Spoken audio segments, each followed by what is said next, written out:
Humanities Awards Assembly. I have the great privilege to be serving as the Dean of Humanities this year. And I also have the great privilege of joining with you this afternoon to recognize the excellent work and the excellent contributions of our students. Faculty members are wearing their robes today. You'll see us in our full regalia. These are symbols of our participation in a community of scholars and in your participation in a community of scholars. You'll see different colors as we come from diverse backgrounds to join together to advance knowledge through our research and through our teaching. We entered the procession in a procession led by the faculty beadle. That's Beadle, not Beetle as in John Lennon or Beetle as in bug that may annoy you. But the faculty beadle is the wisest of our group, being the most senior active member of the faculty. And he was carrying the faculty mace. The faculty mace is a symbol of our sovereignty. It's usually a symbol of sovereignty. It is a symbol of the faculty's ability to govern themselves and to make independent judgments. And I like to think that we have made independent judgments about the quality of our students' work and the quality of our students' contributions. And we are here today to celebrate students who have shown the highest qualities and have contributed both academically and in the community. Very happy to have you all here today. I want to say to the award winners, congratulations. Today, a competition opened in Russia in which athletes are going for gold. One of the wonderful things about these awards is that I suspect very few of you went for the awards that you were winning. You probably didn't even know they existed. Some of you may have aimed for the Dean's Honors List, but you may be finding yourself having earned awards that you didn't know about. This seems to me a great way to recognize your hard work, your commitment to setting high standards for yourself, and your contributions to our classes and our labs and our theater and our music performance rooms. So to our award winners, congratulations. To family, friends, faculty and staff who have all in some way, I'm sure, been either sources of moral and in some cases perhaps material support. I want to congratulate you too. You share in the honors and recognition today. To those of you who have joined us to witness this event, I want to congratulate you, and I want to thank you for joining us to honor these award winners. I realize that I've already probably started to repeat things that I've written in the program, in my message, and I don't want to continue doing that, but I do want to underline one other part of that message. These awards are based on past, to some extent current performance, but I see these awards also as being about future promise.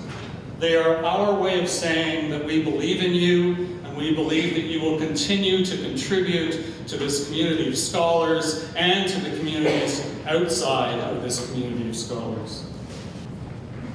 I want to take a moment to again welcome you all, and I want to take a moment to welcome some people who have assisted with this event or who are joining us and who deserve recognition. I would like to thank, first of all, Elizabeth Seymour and Karen Jowett from the Student Financial Aids and Scholarships, without whom we wouldn't even know how to process these awards, and without whom we might not have ever received these awards. And so we thank them for all the work and all the work they do in helping us put together this awards assembly for the Faculty of Humanities.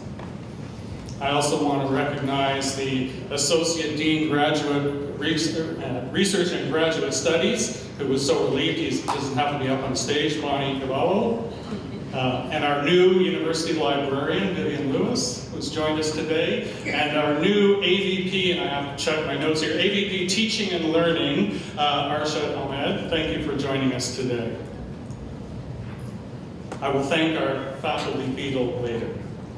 I would also like to thank those who are joining me on the platform and introduce them to you in a mixed order. First of all, I want to thank Patrick Dean, our President and Vice Chancellor of the University, for joining us today. I would also like to thank Anna Morrow, Dr. Anna Morrow, for joining us today. She is the Associate Dean of the Faculty of Humanities and also has some responsibilities on the stage today. The last person I would like to introduce is our guest speaker for the day, one of our guest speakers. When I was asked as a new dean to come up with the name of someone who might be a guest speaker, I began to think about the priorities that our university has set for itself in the immediate future. And one of those priorities is to actively encourage community engagement among both our faculty and our students. We have set this as a priority under the direction of our current president, but I'm sure he would agree that he didn't dream these priorities up, that he looked around and saw what were our current strengths and where we could build on our current strengths. He's seeking to build on a strong foundation. And one of those foundations, when I thought about it, was the graduates from the university, and particularly from the Faculty of Humanities, who played an important role in the development of Hamilton, Hamilton's dynamic creative economy, Hamilton's community. Our guest, Renee Alexa, is a spectacular example of one of those graduates who's done great work in our community. She received a Bachelor of Arts in Art and Art History in 1986. As a visual artist and performer, she has served as Executive Director of the Workers' Arts and Heritage Center, a Program Director of the YWCA of Hamilton, and she currently serves as a social planner at the Social Planning and Research Council of Hamilton, where she has been Project Director of the Affordable Housing Flagship and is now taking responsibility for the neighborhood action strategies, which are a key component of this city's future plans. Somewhere in there, she found time to complete an MA at McMaster University in Globalization and the Human Condition, which she completed in 2007. Renee is no stranger to awards. She earned the Queen's Golden Jubilee Medal in 2003 and was named Women of the Year in the Arts for Hamilton in 2004. So please join me in welcoming Renee Alexa.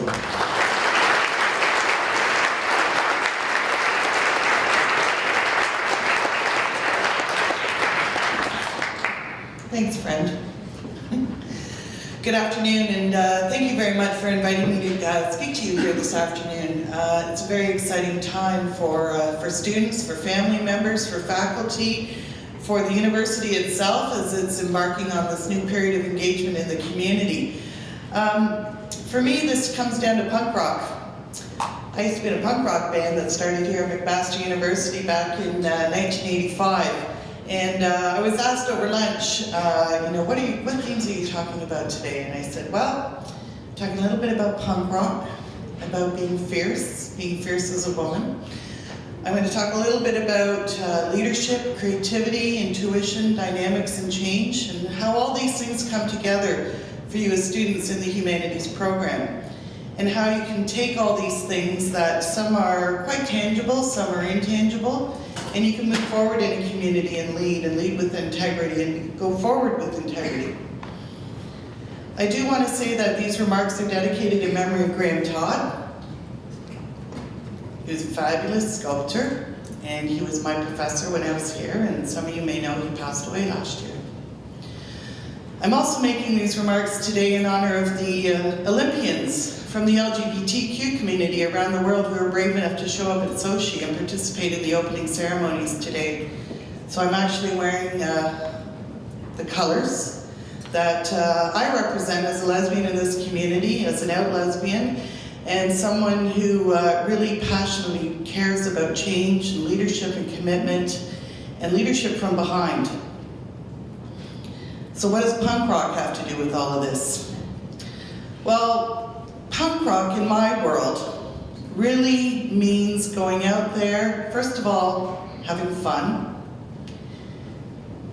being political when necessary, being irreverent when necessary, and making a statement in all of that. And I know when you do your work and all the range of the work and activities you do in a humanities program, it all takes a little bit of that kind of creative energy to pull all the work that you do together. And you're here today because you're being rewarded for your good work. And that's punk rock in my words, in my world, and in my thinking. If you can do that, then, you know, you've done some good punk rock in your own life, and you fought through lots of barriers, I'm sure, lots of time, lots of commitments, lots of balancing, lots of juggling. And I know as a student myself, particularly in a studio program, that you have to be committed to the creative process, you have to be committed to learning about yourself, you have to be committed to being ingenious and showing ingenuity and really putting yourself out there. For some of you, maybe your choice to come into a humanities program was based on your own sense of yourself and your creativity. For some of you, it may have been based in, what am I going to do when I grow up? Well, I'm here to tell you that you can come through this process in a humanities program and actually be a very successful leader in your community. I'm not a CEO, I'm not a leader of a major corporation. I'm actually a leader in neighborhoods. I'm a leader in community. I'm a leader with artists. I like to think of myself sometimes as a mentor, but a mentor who's engaged always in learning. And I have to say, with some of my work, some of the learning, the most important learning that I had was working with folks like Ken, when we did a popular history of Hamilton Harbour, and we understood the relationship between the stories of the working class people of Hamilton, the relationship between the development of Hamilton and the change to the environment, and what it means to be able to access water, for example. You know, all these really disparate things come together, and that's, to me, is punk rock. It's all kind of pulls together in a circle. For me as well, as an artist, and an artist who has most recently come back to practicing my art. I worked pretty hard at the Workus Arts and Heritage Center supporting other artists, other creators, writers, designers, architects, working with them to really come together into a creative vision that supports people and puts people first. And when you work at a labor museum, you quickly learn to understand that it is the people of this community that have built this community. And it's the people of this community who continue to support this university. And that's why this university is wanting to move forward with integrity, and it's the integrity of the working people that built this community that we're standing on the shoulders of. When we think about ingenuity and we think about leadership, we have to be brave. We have to go out there and be willing to sacrifice ourselves and our ideas, to be willing to give up sometimes what our identities are thought of in our own mind, to be willing to do things like I did working with the African Canadian community here in Hamilton and being kicked out of the room because I was a white woman who had no part in this conversation. And I was willing to do that and take that step and wait outside the door and wait to be invited back in for that conversation to continue. Being a leader also means working with the Aboriginal community here in Hamilton and across Ontario and across Canada. And again, recognizing that I am a colonizer. I represent the white power and privilege that has created conditions for First Nations people that aren't acceptable.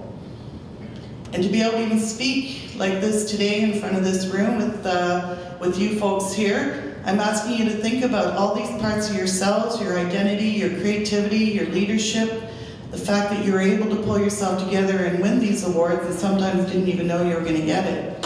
That to take all that energy and move it forward and do it with some punk rock, if you can. Now, you probably can't imagine me as a punk rocker at all, but I have to say I've played on many stages here in Hamilton and across Canada. I even got to play with the Ramones, which impressed a few people every once in a while when I do talk about that.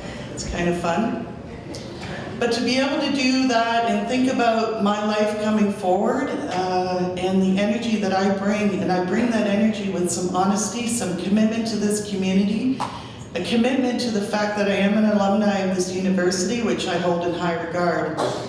And so what I'm asking you to think about here today as you move forward, and you enjoy this afternoon for sure, but you're willing to continue to put yourself out there. You're willing to continue to put yourself out there as leaders, as thinkers, as creators, willing to engage in a struggle of working class people, of LGBTQ communities, of athletes who are brave enough to show up today without fear, of people of the African Canadian community who have struggled for hundreds and hundreds of years, and to support them in these kinds of struggles and ensure that these narratives are told honestly and truthfully in the ways that they want to have represented. To me, that's punk rock. So I want to congratulate you all and thank you once again for inviting me to be here today to speak and hopefully to inspire a little bit, maybe in kind of a strange way that you might not have expected from a woman wearing fancy clothes and all that kind of stuff. But I'm here to say to you, no matter what struggle that you face now and going forward in the future, you can do it with the ingenuity and creativity that you were taught here at McMaster in the Humanities program. So with that, thank you very much, and really have a great time this afternoon, and good luck. Thanks.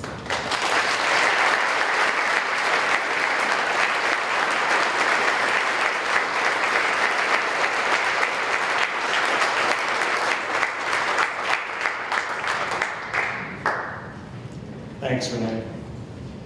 Thank you very much for that message. And thank you for your inspiring words and your challenging words.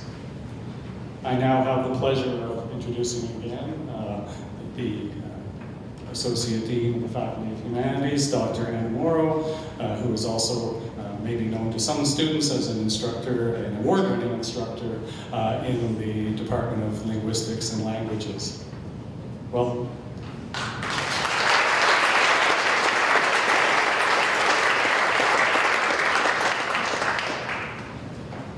Good afternoon, everyone. It's my pleasure to be here to welcome you all again. Thank you, Renee, for those inspirational words. And congratulations to all the award winners. I'm really happy, and it's really an honor to be part of this celebration to recognize all that you have achieved. Are we going to start? Ready? Okay.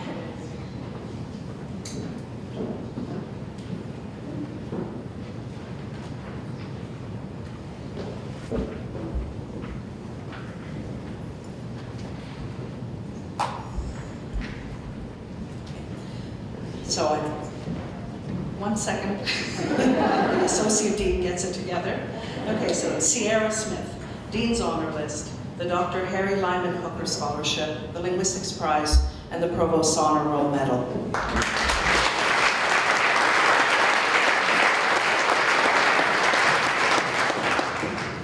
Tanya Alves, Dean's Honor List.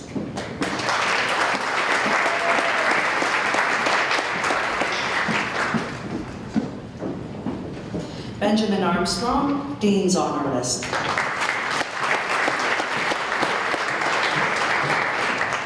Amanda Ayer, Dean's Honor List, the Dr. Harry Lyman Hooker Scholarship, the Robert Nixon Scholarship.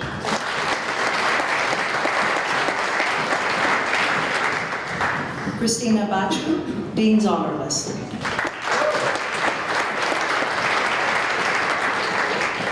Andrea Bankova, Dean's Honor List, the Dr. Harry Lyman Hooker Scholarship, the Very Scholarship.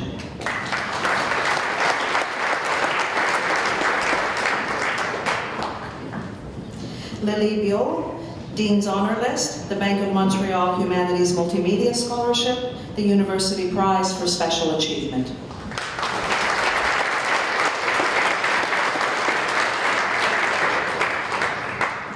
Jordan Beaupre, Dean's Honor List.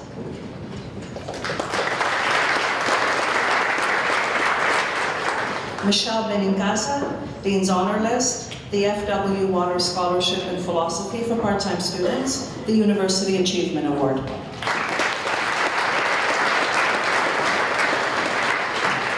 Casimir Boyven, Dean's Honor List.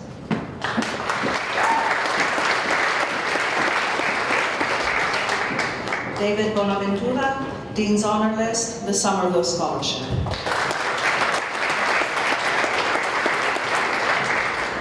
Emma Bridgewater, Dean's Honor List, the Dr. Harry Lyman Hooker Scholarship.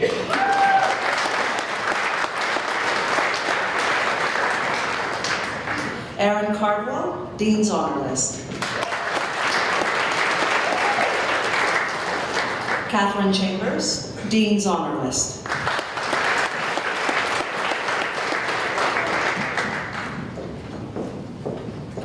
Daniel Charabellini, the 10 Broca Benson Memorial Scholarship, the F.W. Waters Scholarship in Philosophy.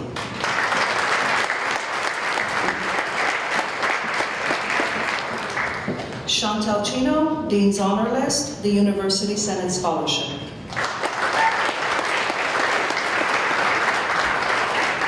Stephen Codispodi, Dean's Honor List.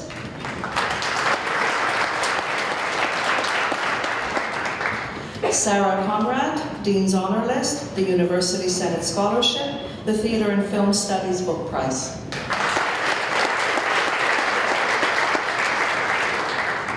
Ailish Corbett, Dean's Honor List, the University Senate Scholarship, the Gabriele Erasmi Travel Scholarship to Italy.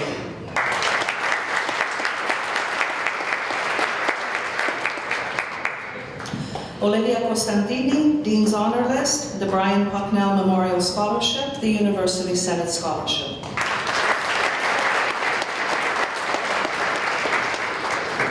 Tyler Craig, Dean's Honor List.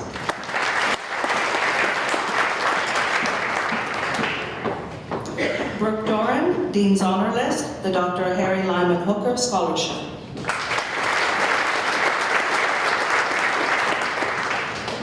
Olivia Dudnik, Dean's Honor List, the Louis J. Shine Scholarship.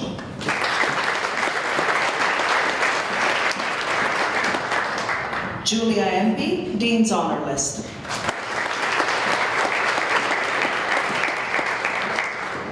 Emily Francis, Dean's Honor List, the University Senate Scholarship.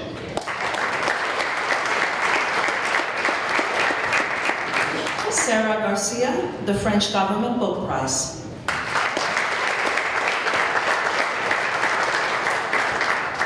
Alicia Jansante, the Juanita Labar Symington Scholarship. Isabella Giuliano, Dean's Honor List, the Louise E. Betker Scholarship in Music, the School of the Arts Scholarship in Music.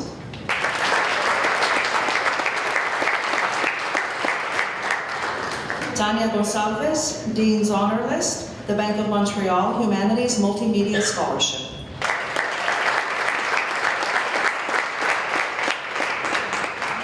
Mariana Govorsin, Dean's Honor List.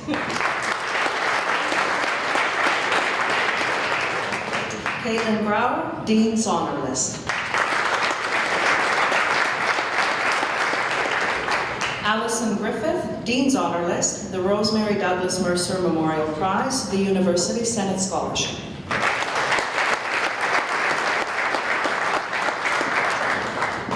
Jennifer Gulland, the University Senate Scholarship, the Hughes Scholarship.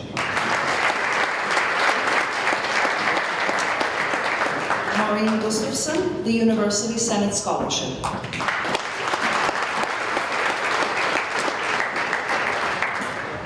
Kelly Halkovich, Dean's Honor List. Michelle Hazard, Dean's Honor List, the John H. Truman Scholarship.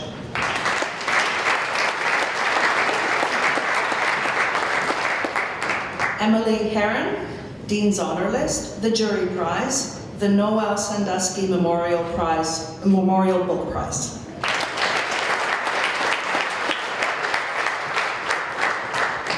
Julie Huff, Dean's Honor List, the Humanities Essay Prize.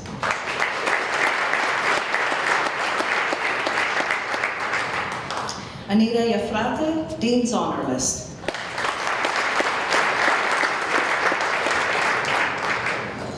Daniel Yoniko, Dean's Honor List, the Jury Prize, the Dr. Jan A. Plipiuk Scholarship.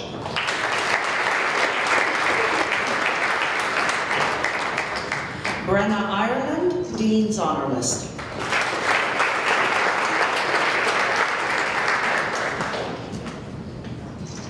Amanda Jane, the Humanities Essay Prize.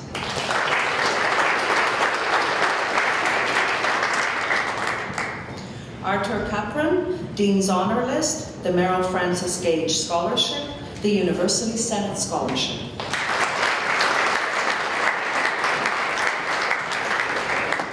Artem Kemov, Dean's Honor List.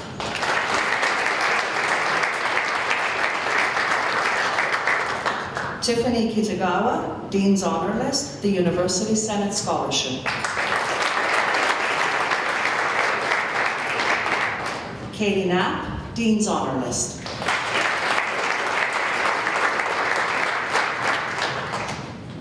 Talia Kolek, the University Senate Scholarship.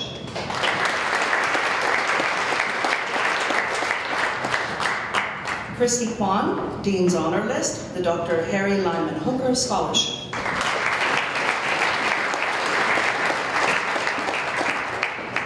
Julie Lane, Dean's Honor List, the Class of 43 Golden Anniversary Scholarship.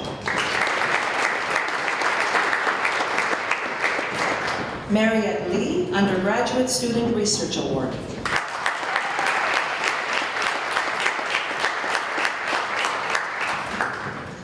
Jordan Lenyosek, Dean's Honor List.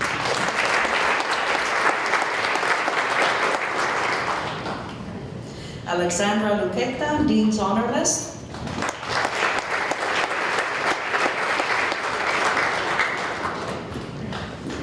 Georgina Marcos, Dean's Honor List, the Norman N. Caskey Memorial Prize, the Edwin Marwin Daly Memorial Scholarship.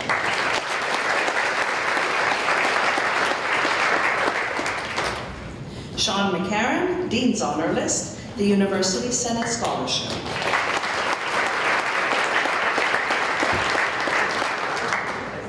Allison McNeil, the Dr. Harry Lyman Hooker Scholarship.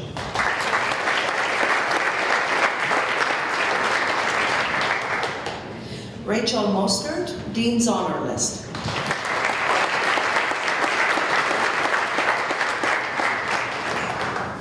Lauren Murphy, Dean's Honor List.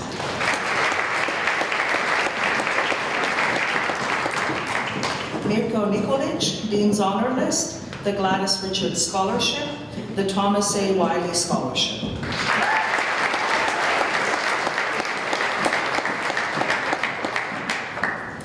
Jacob Ohanian, Dean's Honor List, the University Senate Scholarship.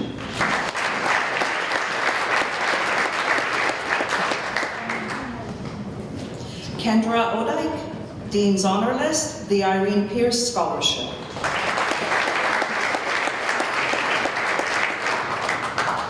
Katrina Owens, Dean's Honor List, the Humanities Essay Prize.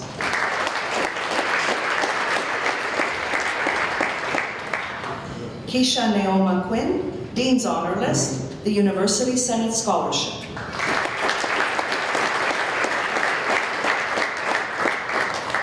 Unaiza Qureshi, Dean's Honor List, the Lorna and David Summers Community Contribution Award, the Somerville Scholarship.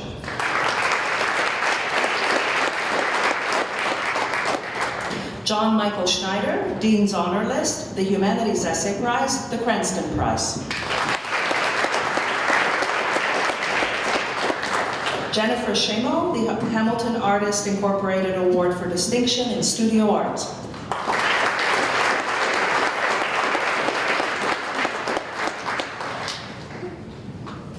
Marla Sharp, Dean's Honor List, Undergraduate Student Research Award.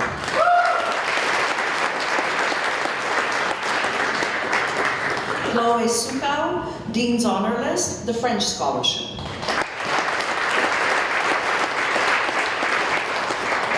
Chevalier Taylor, Dean's Honor List. Hui To, Dean's Honor List. Heston Tobias, Dean's Honor List.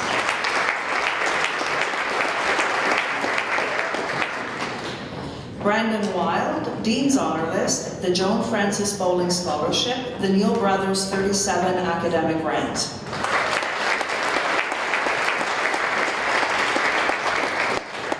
Nicole Wilk, Dean's Honor List, the Chin Chin Award in Electroacoustic Studies, Sound Art.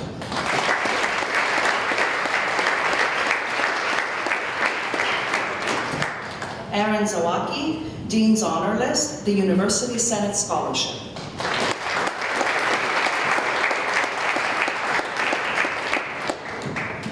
Alexandra Kernerman-Vogelhout, the Graham McQueen Academic Grant.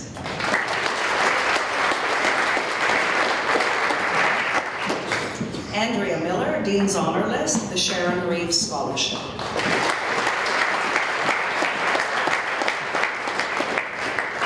Matthew Gartshoy, the Reginald Bedford Award for Excellence in Piano Playing.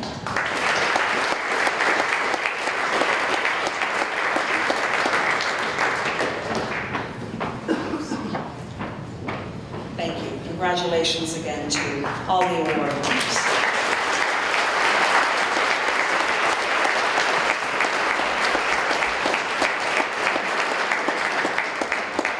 It's an honor for me to introduce to you now this year's student speaker, Miss Sierra Smith.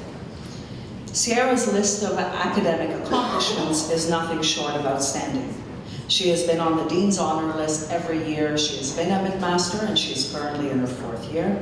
She has held a McMaster President's Award. She's won the Linguistics Prize. She has been awarded a University Senate Scholarship and a Dr. Harry Lyman Hooker Scholarship. And in 2013, she won a Provost Honor Roll Medal. Very few students are named to the Provost Honor Roll. The requirement is that students achieve a sessional average of 12 and at least 30 units of study. So what this means is an A+ in every course over the academic year, which Sierra achieved in the 2012-13 academic year. In 2012, midway through her undergraduate career, Sierra also switched programs and faculties. For the first 2 years at McMaster, Sierra was pursuing a Bachelor's of Science degree in kinesiology. Happily for us, she came across linguistics and the Cognitive Science and Language program, and she decided to switch paths and join our faculty. Some of you may be wondering if she switched because she was struggling in science. I can assure you that her grade point average in science was indeed appallingly low. She had an 11.8 grade point average in science before switching to Humanities. I'll also add briefly that while working towards her outstanding academic record, Sierra has also maintained commitments outside the university. She coaches ringette and volunteers at the Grand Erie District School Board. Congratulations, Sierra. Please help me warmly welcome Sierra.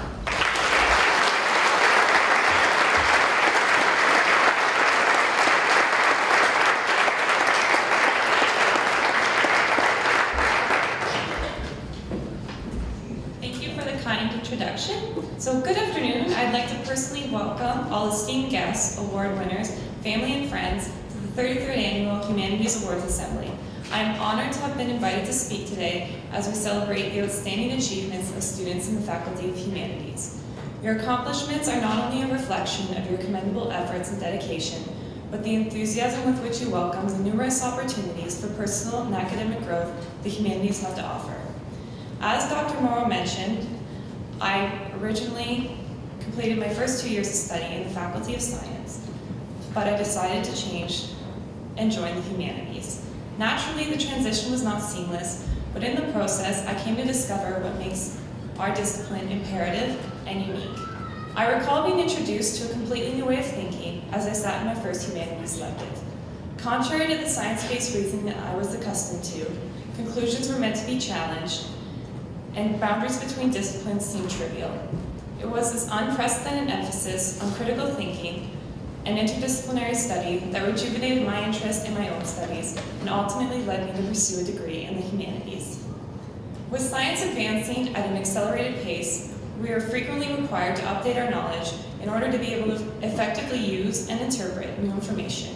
Conversely, the skills we acquire in the humanities are lasting and can be applied to nearly every discipline. A thorough understanding of the human condition and the ability to draw on a broad range of ideas in order to be able to comprehensively analyze a problem are invaluable skills, because as we know, even the most technical problems have repercussions and applications beyond the scope of their domain. The sciences incessantly build on past discoveries, whereas in the humanities we propose a unique interplay between the past and the present. While we recognize the importance of learning from the past and moving forward, we also understand that sometimes it is necessary to take a step backwards and revisit it for new inspiration. With the recent prominence of science and technology, empirical evidence is often considered to be the gold standard, and we treat these observations as undeniable truths when using them as the basis of new assumptions. However, the sciences rely on levels of confidence rather than certainty. It appears that somewhere along the way, the importance of healthy skepticism has been neglected, and this is precisely why the humanities are so crucial today. The humanities encourage us to challenge claims and come to our own conclusions. Our resistance to accept a single prescribed answer leads us to develop superior argumentative skills and disillusionment, which subsequently makes us people firm in our own beliefs who boldly question the current state of affairs. Science often involves testing assumptions, whereas in the humanities, we enjoy being given these concrete statements and then working backwards or finding implications that aren't explicitly stated. In the process, we make sense of our world by connecting ideas that initially seem irrelevant and by adopting a broader view that emphasizes humanities. These skills make the humanities the key that unlocks great ideas whose ingenuity may otherwise get lost in translation. Without the ability to effectively express ideas and explore them from different perspectives, information is lost. Therefore, without a firm grounding in the humanities, there's a great deal of untapped potential in other areas of study. It has been an incredibly rewarding experience, both personally and academically, to be able to join this welcoming faculty and to experience a discipline where preserving the integrity of the essence of learning is of utmost importance. Not only have I learned indispensable expertise, but my education in the humanities has proved to be invaluable in terms of fulfilling the potential of my previously acquired skills in the sciences. Once again, I would like to personally congratulate all of today's award winners. Surely the awards you received today are but the beginning of many great things to come, given that the skills you have acquired in the humanities are not solely confined to the languages, literature, philosophy, or history. If there's one thing I have learned in my education in the humanities, it is that the humanities offer a truly universal experience with limitless applications. Thank you.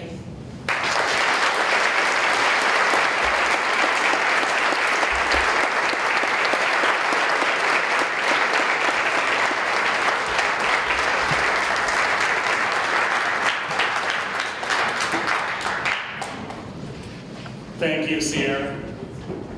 It's not that we have anything against science. I want to take this opportunity to thank you all, congratulate our award winners again, invite you to a light refreshment reception in CIBC Hall, which is on the 3rd floor of the McMaster University Student Center, room 319. I would like to ask all our guests to remain in your seats until all the award winners have exited the hall. I would also like to close with a few other thanks. I would like to thank Keith Tinder and his musicians for helping us process in and helping us process out.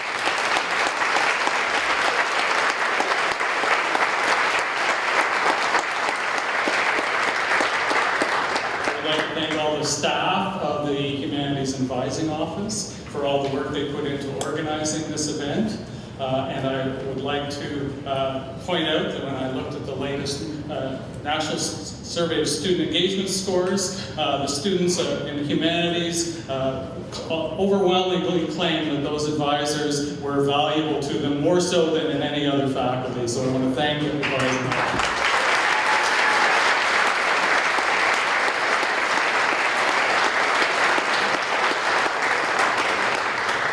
We'll be processing out with the Beadle, Dr. David Hitchcock. Dr. David Hitchcock has been the faculty Beadle for a number of years, and this will be his final event as our faculty Beadle. So I thought it appropriate to thank Dr. Hitchcock for being the faculty Beadle and for his many years of service at McMaster University. Indeed, I guess it would be fair to say that you started at McMaster University when the Beatles were making albums. I want to thank David Hitchcock for his fine service and his commitment to being the faculty Beadle, and he's told me he's quite willing to train the Beadle in waiting. Thank you very much.